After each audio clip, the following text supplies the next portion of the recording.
ताकी ना, घघरी उठा के झाकी ना। तोहरा पे कौनो ताकी ना, घघरी उठा के झाकी ना।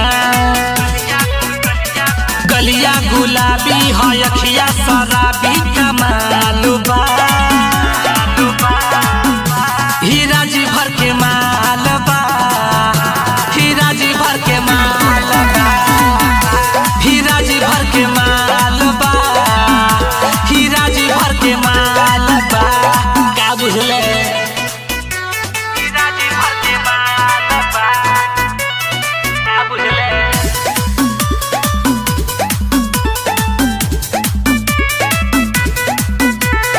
लागी भौजाई करस तोहनी के कदर रे, छूछा करबस हो जाई हवा मर्डर रे। अभी बारस लैका नदान रे, जिन दिहा सयने ध्यान रे। रात भर के हवे बात रे, राजी भर के हबरात रे। लैका त लैका बुढ़वो के मनवा बेहाल बा। हीरा जी भर के माल बा, हीरा जी भर के माल बा, हीरा जी भर के माल बा, हीरा जी भर के माल बा।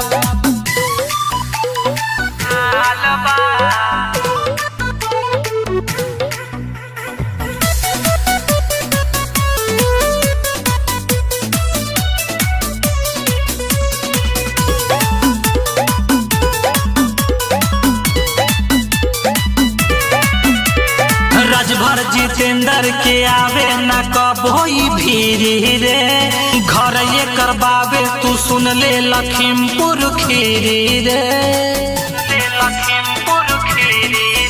ई हवे में हबूबा बाला बनतावा के, नहीं डाल गली कवनो हितावा के। गजबे के तो हर लुकिया हो, खोल दे का कुरुतिया हो। कनवा के बाली हो, उठवा के लाली धमाल बा। हीरा जी भर के माल बा, हीरा जी भर के माल बा, हीरा जी भर के माल बा, हीरा जी भर के माल बा। कौनो छुया सदा